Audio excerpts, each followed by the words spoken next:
Have you ever met someone who you felt a strong attraction or attachment to that you just can't seem to shake off?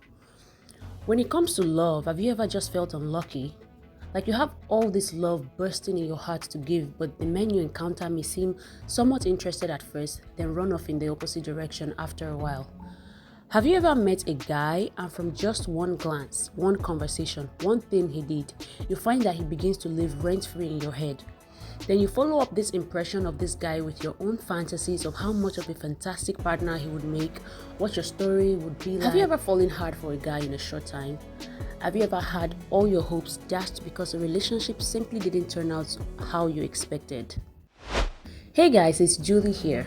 So I'm kind of starting this year off with a video on matters of the heart, okay?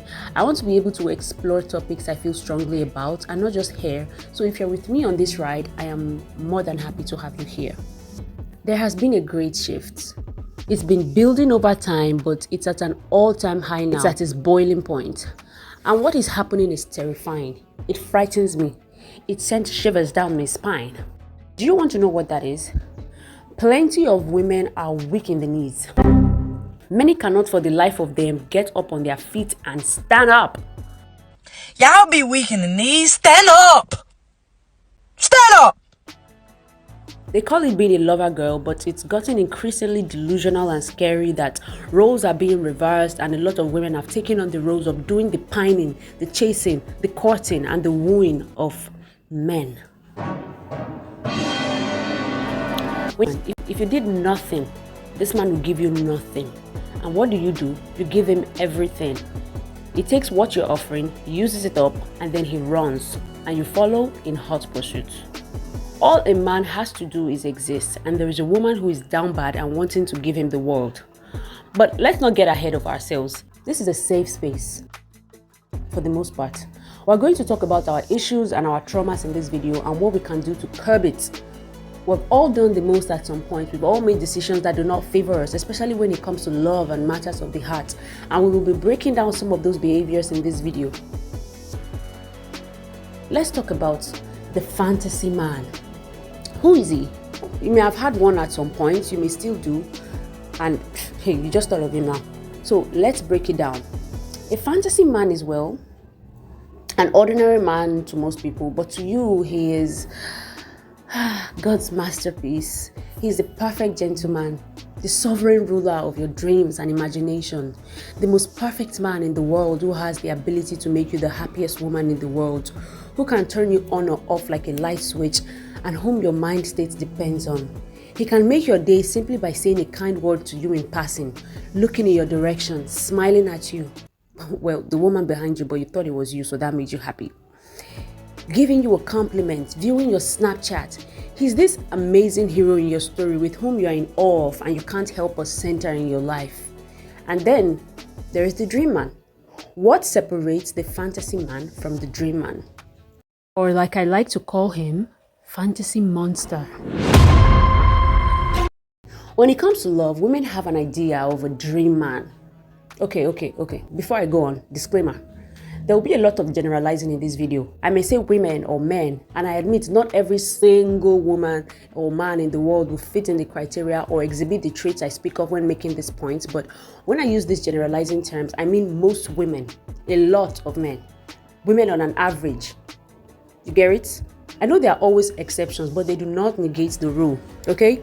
So if you're not a woman who's ever done any of the things I talk about, or you believe that not all people from a gender group share some common traits, well, that's great. But again, I'm speaking on an average, okay? Okay. Now, back to what I was saying. Women, well, straight women, have an idea of what their dream man is supposed to be. Kindness, generosity, ambitiousness, fun loving, etc. Whatever it is they're interested in, they have those traits lined up, and they know that when they meet a man who is supposed to be their life partner, their husband, their dream guy, is supposed to exhibit these traits. Now, look-wise, he's probably tall, handsome, muscular, etc. But there's usually an idea of what her dream man should be. And there's nothing wrong with this. When a woman is ready to date, she starts looking for qualities of her dream man in the men that approach her. Now, the fantasy man is created when you swap your clear lens glasses for the rose-colored glasses and start to see a man who hasn't proven himself yet as a perfect being specially handpicked for you. You project your fantasies onto him. The fantasy man may start off as an ordinary man.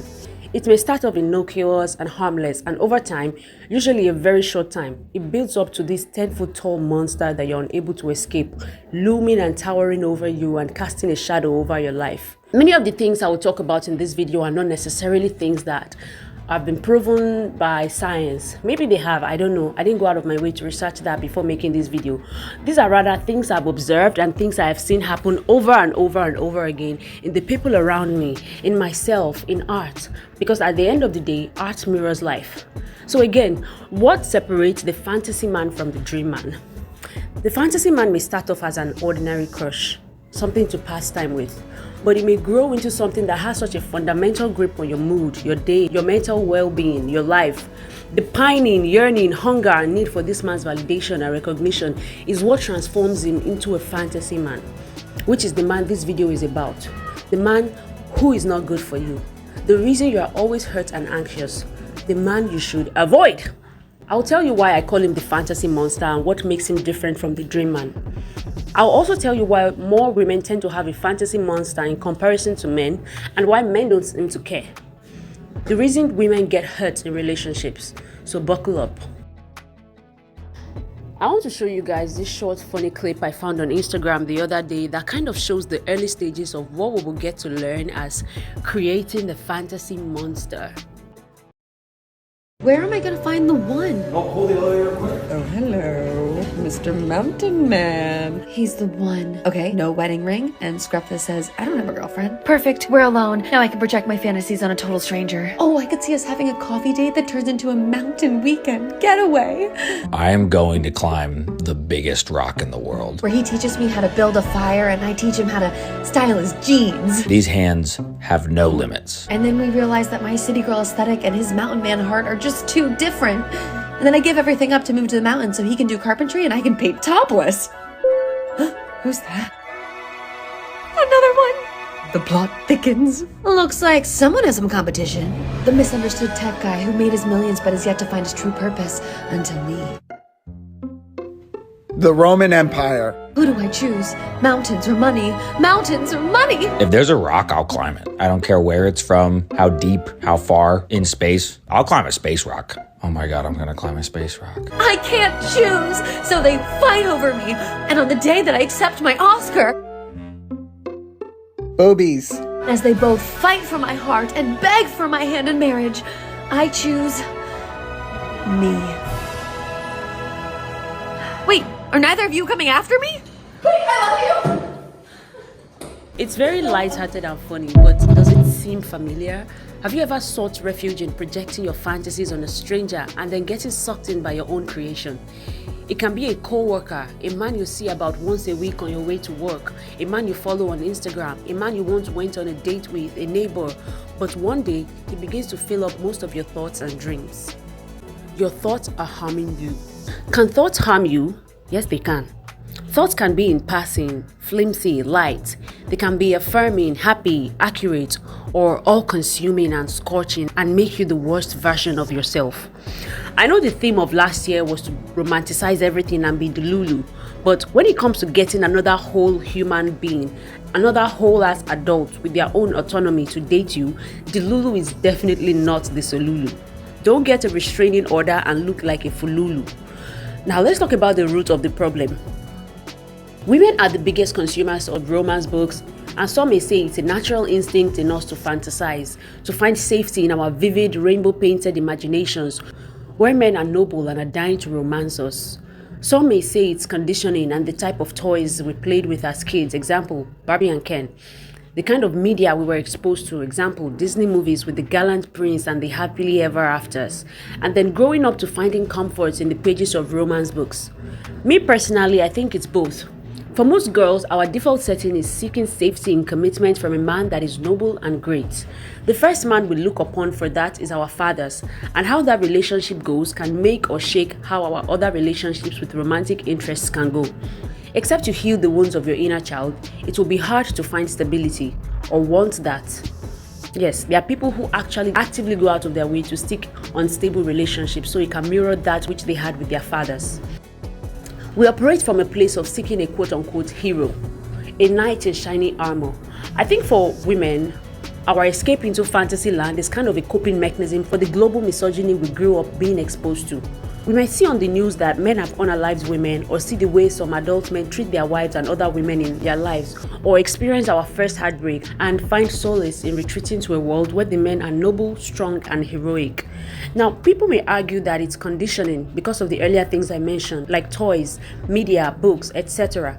But these things are pushed more onto women than men. Men are not the target audience for romance novels and K-dramas and soap operas.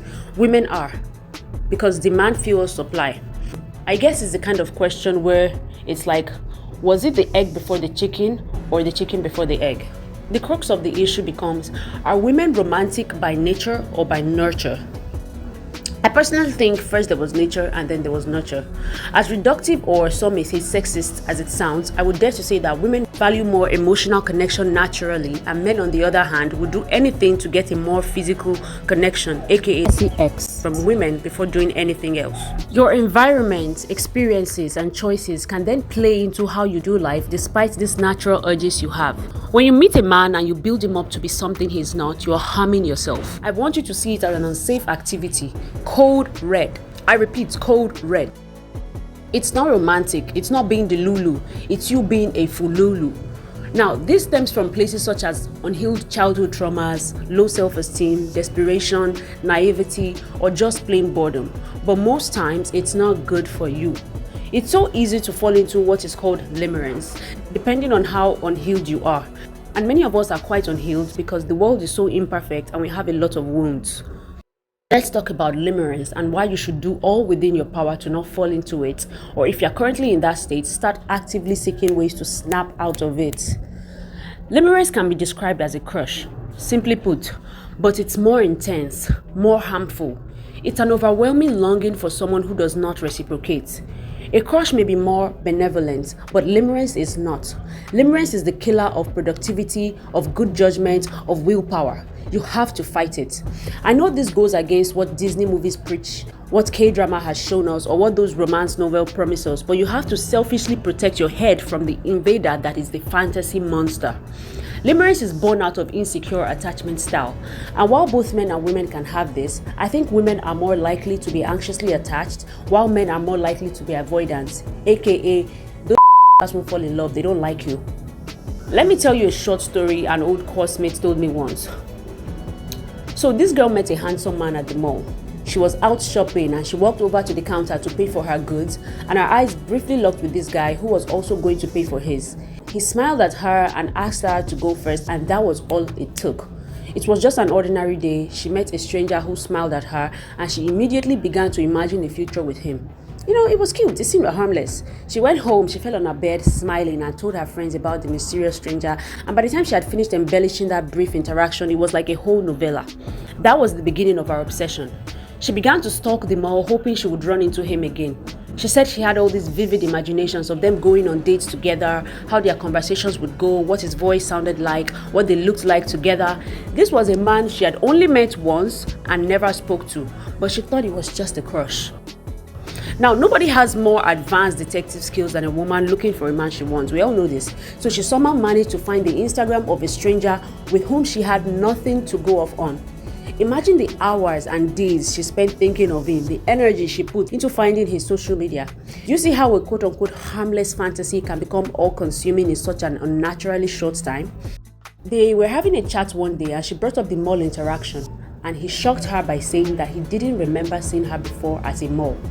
Get this girl spent months dreaming about this mysterious guy who smiled at her at a mall, and the whole time he never gave that interaction a second thought. He didn't even think there had been an interaction. He probably was thinking boobies while she was thinking husband. The reason why women get attached too easily or seek a fantasy man is because it grants them that escapism that many women seek, or people in general seek. Men have their own ways of seeking escapism and women have theirs. It can come in the form of the fantasy land man. What is the fantasy land monster?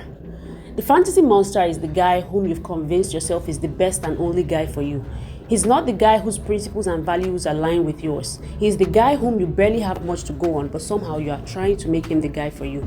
Maybe you were drawn in by his looks or his charm or his status. Maybe he even has none of those things. but he was the first guy who asked you out and you decided, why not? Let's give it a shot. And then it became something you simply refused to let go of. Many of you are suffering over a guy you don't know, whom you projected all this fantasy on. The more you find out about him, the more you see ways that you are incompatible.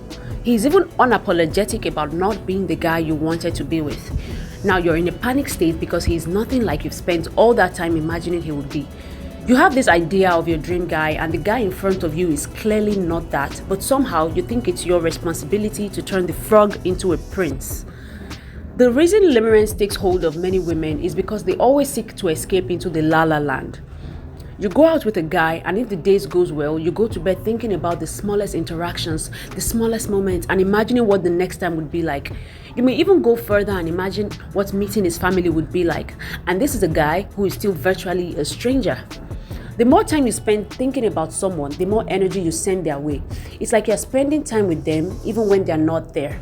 And that's why many find it so hard to move on. This puts you at a disadvantage. To this guy, he's only been on one date with this girl he just met and he has gone on ahead with his day. But to you, you're still stuck there. In fact, you've exceeded that. You have already cooked together, visited family together, celebrated a milestone together, and started a serious relationship together.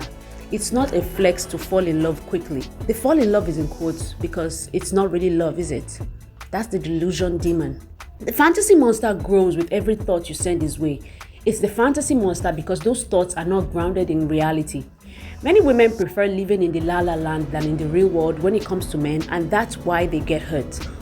When he's speaking, you are hearing only what you want to hear. He's displaying all these red flags, but your head is in the clouds and you can't really tell the color. You probably have that friend, maybe, whom you know is dating the worst guy possible, and she's always in pain. And when you ask her, why do you even stay? All he does is treat you badly. She says something like, I just really like him. Whenever she speaks of this guy, all she does is list all the reasons he's terrible for her, but somehow she just really likes him. Or if she's going to say a good thing about their situation, it's something so infrequent or rare, or something he did or said very early on in their relationship that she's still holding on to. The reason is, when you spend so much energy building something, whether it's a physical or mental something, seeing it crumble is the last thing you want. How do you let go of a guy whom you already have 3 kids with and all your friends tell you make the best couple in your head? The Fantasyland monster is fueled by your thoughts and energy. Many women stay in relationships where they are constantly disrespected and mistreated because they see a potential that one day he will change and become the perfect partner she imagines he can be. The thing is, you never properly vetted this man to see if he's even your ideal man. You instead romanticize situations with him to the point where you don't know where reality ends and where your fantasy begins. How to stop falling for the fantasy man. When you go out on a date, you should be attentive and alert, listening to what he actually says, not taking what he says and spinning it into what you want it to mean. That's not your dream man because you dreamt about him. It has to work to fill in the ideals of a partner you already have. Not that you meet a guy and impose the ideals of a partner you have onto him. This ain't Operation Build a Bob or Build a Man from scratch. That is why you fall for the fantasy. Let's say you want a kind, romantic, and emotionally intelligent partner, right? You meet a guy, and from the first date, he says something along the lines of, Dates are so much work. I prefer just chilling at home, eating pizza and watching Netflix. I'm just a simple guy, I'm just not a date person. Now, he's all but saying that, 1, you should not expect another date out of him because it will be like pulling teeth. 2, he's not having a good time on this date with you. 3, he wants a girl who is satisfied with just chilling with him while he watches Netflix in his underwear and socks. Now, you know romance and emotional intelligence is important to you, but because you're attracted to him physically, instead of recognizing that that's not your man and leave that man for the real owner to find him, you try to convince him why dates are a good idea. And some of you are very good at this. You meet a man whose values don't align with yours and you produce your PowerPoint presentation to convince him to change. He has spent all his life being misogynistic and rude, and you think you can change a grown man because you gave him a little lecture on a date he doesn't even want to pay for. Accept people for who they are. That's the problem. Many men don't even go out of their way to lie or deceive women anymore. We do the job for them. We lie to ourselves and put a band-aid over the bullet wound, hoping it would heal. The signs that he's not the type of person you are looking for are already there, but you ignore and hope that your little speech did something. I was listening to Sabrina Carpenter's album the other day, and there's a song called Lie to Girls on it. It talks about this fantasy monster situation that women have. There is a line that goes, you don't even have to lie to girls. If girls like you, they'll lie to themselves. These men are not that smart to pretend to be your dream guy for long. Even when they try, they crack soon enough and you see their true selves, but you look the other way. There is another line that goes, you don't even have to try. I'll turn you into a good guy. She goes on to say, lucky for you, I'm just like my mother, my sister, and even the random girl in front of the club getting her palms read. You see, many women watch their own mothers stuck in this kind of loop. They watch the women around them fall under the spell of the fantasy monster. I know it feels good imagining a relationship that meets all your needs, but if it's not it, it's not it. Your dream guy is the guy that meets the requirements you already have. The fantasy monster whom you should flee from is the guy you try to mold to become the guy you already want. When you start asking yourself and your family and friends questions like, does he even like me? Why won't he just treat me right? And saying things like, he was kind in the beginning, what happened? That's when you know you're not with your dream guy, you're with your delusion demon. The fantasy monster is the stepsister whose feet you're trying to force into Cinderella's shoes. Don't let him ruin those shoes with his misshapen, ashy, scaly feet. Take those shoes and keep them aside, knowing that the perfect guy would come by who would slip into them easily and you wouldn't have to spend hours forcing them in. Sorry, that was the only analogy I could come up with right now. If you don't like the thought of your man wearing glass slippers, oh well. Many women waste years of their life wasting tears on a guy who doesn't even want them. Many women find it hard to move on from a situationship because they've created all these memories in their heads that they don't know what to do with those. This is a guy you just met and you spend 23 hours out of 24 in a day thinking and talking about him. You're creating scenarios in your head because you think life is a rom-com. When the situation ends, you're in so much more pain than you bargained for because you wonder why he seems to be able to move on so easily while you're an absolute mess. I'll tell you why. He's only had at most 5 conversations with you and you've had 50 in your head. You only went on 2 dates before it went to shit and you own a pet with him. In your head, you are mourning a heartbreak that never happened. You are reliving memories that aren't real. You're charging up a brief moment that he never even gave a second thought to. Stop imagining him creeping up to hug you from behind in the kitchen as you bake pie for the kids. You just met that man. You do not know him. This is not a Taylor Swift song. I know it's hard, but a way to have healthy, secure attachment is to be able to slam the brakes on your overcharged mind. If you find yourself escaping into la la land, remind yourself that whatever you're imagining isn't real and is certainly not helpful. You actively have to stop thinking of and pouring into a man who hasn't committed to you in any way, shape, or form. The Solulu is not the Lulu except you are a Fululu. Guard your energy and know that your emotionalism, as beautiful and important as it is, can also ruin you. Stay grounded in logic and realism even when your natural instinct of wanting to be scooped up and swayed into a fantasy land wants to kick in. In this case, delusion is your enemy. I want to hear your thoughts on this video. I'm only speaking to you as the spirit has led me to, not because I want to make anyone feel bad about themselves. I'm not going to sit here and act like I've not made any of these mistakes myself. It's actually because I recognize some of these traits in myself that makes me able to speak on it with first-hand knowledge. So let me know your thoughts in the comments. I'll see you in my next video. If you're not already subscribed, please do so. Bye!